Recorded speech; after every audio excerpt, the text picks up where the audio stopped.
Welcome to The Needle, your Division I college basketball podcast. I'm Jack Williams, owner and operator of D1CoachCorner.com, your source for college basketball news, rankings, and predictions.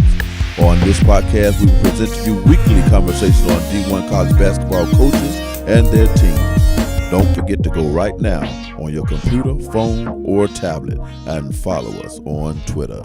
This episode of The Needle is brought to you by D1CoachCorner.com, your source for Division I college basketball coaching. Thank you for tuning into our 19th episode of The Needle. Again, my name is Jack Williams, owner and operator of D1CoachCorner.com, your source for college basketball news, rankings, and predictions. D1 Coach Corner is the number one source for college basketball preseason predictions and college basketball coach evaluations. The Needle Basketball Podcast will bring to you 52 weeks of college basketball talk on topics dealing with Division I college basketball coaches and their teams. In this episode, we'll be discussing our 2019 coaching hires, which are good and which are questionable. And then we'll get into some coaching news and tidbits, and then our coaching changes segment of the show. We will also bring to you our new Coach Impact segment, which will highlight coaches who have recently taken over a team and has positively impacted the team as a result of him being there. Over the last month or so, several teams have hired new head coaches. Some of these schools paid a lot of money to search firms to find these next coaches. But out of these hirings, which were good and which were questionable? So far, there were 9 rookie head coaches, which includes 2 who were head coaches on other levels of college basketball, 6 assistant coaches, and 1 NBA player turned head coach. And 9 refurbished coaches, meaning head coaches who have been fired once but found new life, or head coaches who have come from the NBA or other places, and 5 coaches who have advanced from other teams. Let's look at those who were head coaches on other levels of college basketball. For instance, JUCO, Division II, or NAIA. Cal Poly hired Coach John Smith. Coach Smith was very successful on the California Community College level. He led the Riverside City College to the California State Championship in 2019.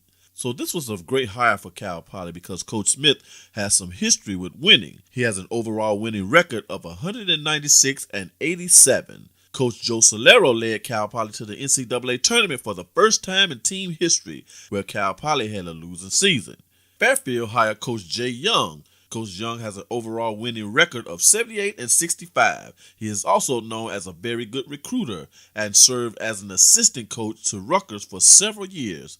This was a great hire for me. The reason is Coach Jay Young has some history in leading the team to the tournament, even though it was on the Division II level. But Fairfield is a low mid-major team. He should be able to duplicate that same success that he had on the Division II level. Fairfield had had some postseason appearances in his last few years under the previous coach, Sidney Johnson. They participated in the CIT in 2012, 2016, and 2017, but never made it to the NCAA tournament. Coach Patrick Baylin was hired by Niagara. This was an excellent hire for Niagara. Coach Baylin has name recognition being the son of Michigan head coach John Baylin. He also has coaching experience on the Division II level. He led Lemoyne to the Division II NCAA tournament 3 times in a row. Lemoyne finished in the Elite 8 in 2018. Coach Baylin has a winning overall record of 189 and 68. I got a feeling that Coach Baylin is going to be an instant winner in Niagara. I guarantee you that he won't be in Niagara for more than 2 seasons. Out of this rookie Division I head coaching class, he's the most promising. I believe that he's going to be the next Chris Beard in this bunch. So these are the rookie Division I head coaches who have some head coaching experience on other levels of college basketball. Now, our rookie head coaches who have had no experience as head coach. Montana State hired Danny Sprinkle. Sprinkle was on the staff of Cal State Fullerton since 2014 until becoming a head coach at Montana State. Assistant coaches who have never served as head coaches are always questionable. Just because a person can recruit doesn't mean that he can coach. So this one is questionable for me because he's a head coach who has never had Division I basketball head coaching experience.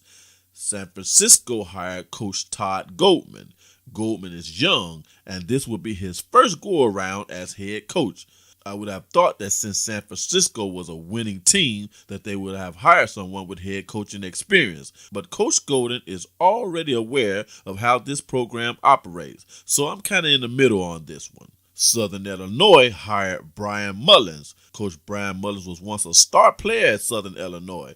Mullins is also a former assistant coach of the Loyola's Ramblers men's basketball team. There again, a coach with no head coaching experience. Always a toss-up. This one is questionable because this is Southern Illinois University in the Missouri Valley Conference. This is a very competitive mid-major. I would have thought that they have gone with someone with some head coaching experience. Now, William and Mary hires Dane Fisher. Coach Dane Fisher spent the last 4 seasons as assistant coach at George Mason. But there again, no head coaching experience. Questionable. And lastly, our NBA hire. Vanderbilt hired Coach Jerry Stackhouse. Now, you know how I feel about NBA players turned Division I head coach. If you look into all the NBA players turned head coach, so far, there hasn't been any success stories. None of them have gotten past the second round of the NCAA tournament, and the majority of them never made it in. Now, you fire a coach for going winless in the SEC. Then you turn around and hire a coach that statistically shows that the chances for success is very low. This is a questionable hire for me, a very questionable hire.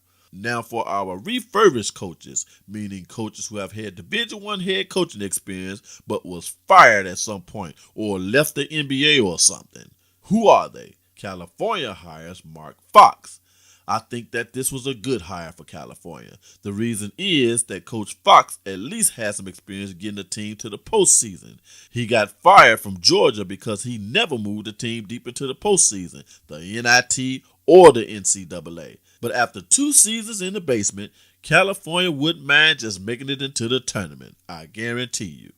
Greg Gary was hired by Mercer. This hire was very questionable. Coach Gary resigned from Centenary in 2010, just before getting canned. He couldn't get this team above 8th place in the Summit. You would have thought that they would have fired their longtime coach that got them some wins to get a coach that has some experience winning, but they didn't. We'll see what happens later on. Nebraska hires Fred Hoiberg. This was an excellent hire for Nebraska. So far, this has been the best hire of the postseason. Fred Hoiberg is responsible for putting Iowa State on the national stage. He was very consistent with leading Iowa State to the postseason before leaving to take a head coaching job in the NBA. Hoiberg should be comfortable at Nebraska because he's at home. Coach Hoiberg is from Nebraska. He has family there. And also his grandfather, Jerry Bush, was also once the head coach at Nebraska. St. Joseph's hired Billy Lange. I don't know about this one. Coach Lange's last head coaching job was with the Navy. The Navy is a hard team to coach because there's really no recruiting done there. There you go with the best athletes you have available as head coach of a military school. However, he had some success on the Division III level. He led the Merchant Marines Academy to the Division I Sweet 16. However, most of the schools that he coached were military schools. We'll see how he does. Stetson hires Donnie Jones. This is actually a great hire for Stetson. The reason is he has some experience at the head coaching position on the Division I level. He coached UCF from 2010 until 2016, but there's not much to be impressed about his record. However, Stetson hasn't had any success on the Division I level. Any type of success will do for now, even if it's just a win season. Coach Donnie Jones has the ability to do that. The previous coach, Corey Williams, came without any experience. Stony Brook hires Gino Ford. Gino Ford was a very good hire for Stony Brook. There was no time to waste, and they have a coach that has experience coaching on the Division I level. Coach Ford knows the program well because he's served as assistant coach since 2016. Troy hires Scott Cross. I think that this was a very good hire for Troy.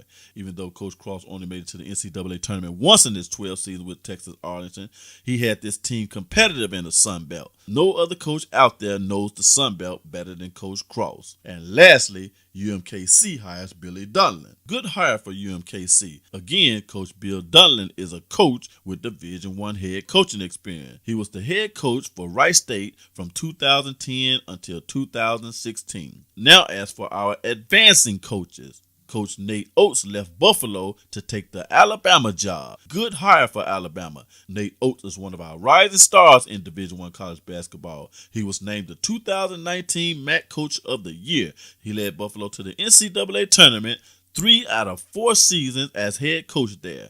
Alabama is looking for something that they hadn't had in a long time, and that's some consistency going to the postseason. Dustin Kearns advanced to Appalachian State from Presbyterian. I don't know what relationship that Coach Kern had with Appalachian State that drew him to the team, so I'm unknown on this one. Coach Jamie Christian left Siena just after 1 season there to take on the job at George Washington. This was a steal for George Washington. Jamie Christian is from the Virginia area.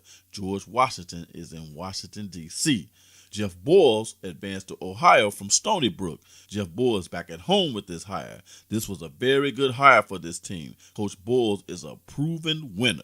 Coach Buzz Williams left the Virginia Tech job to take the Texas A&M job. This hire, along with Fred Hoiberg, were the best 2 hires of the postseason thus far. Buzz Williams is also back at home with this hire. He is also a proven winner who knows how to move deep into the postseason. The SEC gets even more dangerous with his hire. I guarantee you that Texas A&M will be in the Final Four within the next 4 years with Buzz Williams on board.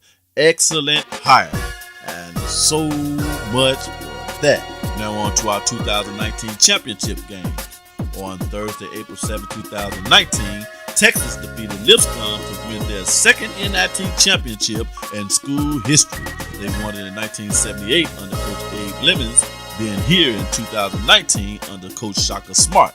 This championship win should be momentum leading into the next season. Marshall also defeated Green Bay on Thursday to win the CIT championship.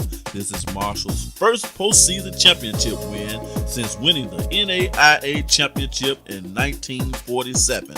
South Florida wins game number 3 of the CBI championship on Friday, April 5th, 2019. This was South Florida's first time ever participating in the CBI tournament. This was also South Florida's first ever postseason championship. Watch out for this team next season. On Saturday, April 6, 2019, Virginia defeated Auburn in the NCAA Final Four to move on to the national championship game on Monday. Virginia has surely made up for the first season round loss last postseason. This game was a close one, however.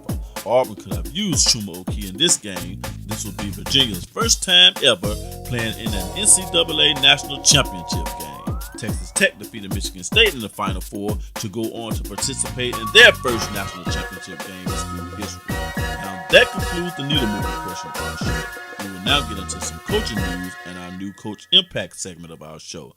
This portion of our show is brought to you by D1CoachCorner.com, your source for college basketball news, rankings, and predictions. Once again, don't forget to go follow us on Twitter after the show at D1CoachCorner. Now for some coaching tidbits. Just last week, Coach K stated that Division I college basketball is not prepared for the one and done to end. I agree with him. The NBA is moving to end the one and done by 2022 and will allow 18-year-olds back into the NBA.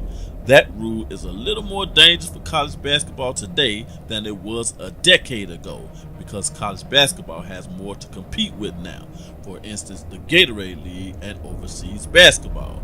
How can the NCAA basketball compete with a minimum of $120,000 salary? The education is important saying is not gonna cut it. There goes your 4- and 5-star recruits. They'll all be going to the Development League or the NBA or even overseas. But that's what many regulations get you.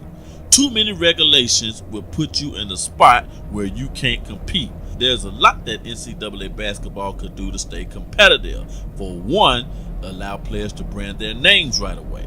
Let them meet with any shoe company they want to. And secondly, increase the stipends. Pay them and give them an education. So where do you get the money? First of all, if you could pay a head coach $5 million a year, take a couple of his millions and split it with him. And if that's not enough, tell your state government to stop taking federal government money. That way you can eliminate some sporting programs that aren't making money for the school. Remember, non-profit is just a tax status.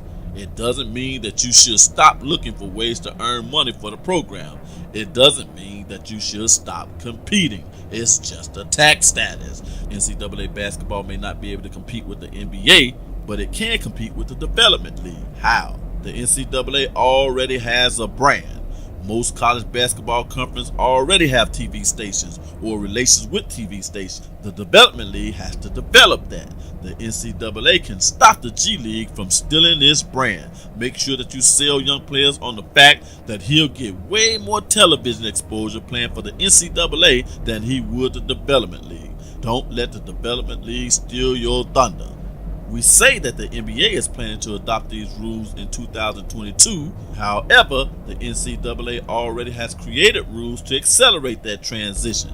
The NCAA adopted rules in 2018 that states that college basketball players can hire an agent so as long as the player requests an evaluation from the NBA Underground Advisory Committee, which consists of NBA team executives who provide candid advice for college players on their draft prospects. The advisory committee may help a little due to the fact that it will give players a realistic view on whether or not he'll have a shot of making it into the pros at that particular time. That way, coaches can get a better idea of who's returning or who's not. That helps some coaches get a better idea of what his team is going to look like the following season. High school basketball players who have been identified as elite senior prospects can also be represented by an agent beginning July 1st before their senior year in high school. That rule right there may end the chance of us ever seeing another Zion Williamson in college basketball. Now on to our New Coach Impact. In this New Coach Impact segment, we'll be discussing coaches who have been head coach of a particular Division I basketball team for no more than 5 years or who are on the upward trend towards taking that team to another level. This week's New Coach Impact highlights Coach Fred Hoiberg. Coach Fred Hoiberg is back after coaching the Chicago Bulls for 3 years. Coach Hoiberg was responsible for making Iowa State a national contender. Coach Hoiberg is now the head coach at Nebraska. Now everyone is already paying attention to Nebraska. That concludes our show for this week. Join us next week at the same time and channel for a new episode. We'll be happy to take your questions and comments on Twitter for our next episode. Our Twitter handle is D1CoachCorner. That is D1CoachCorner. See you next week.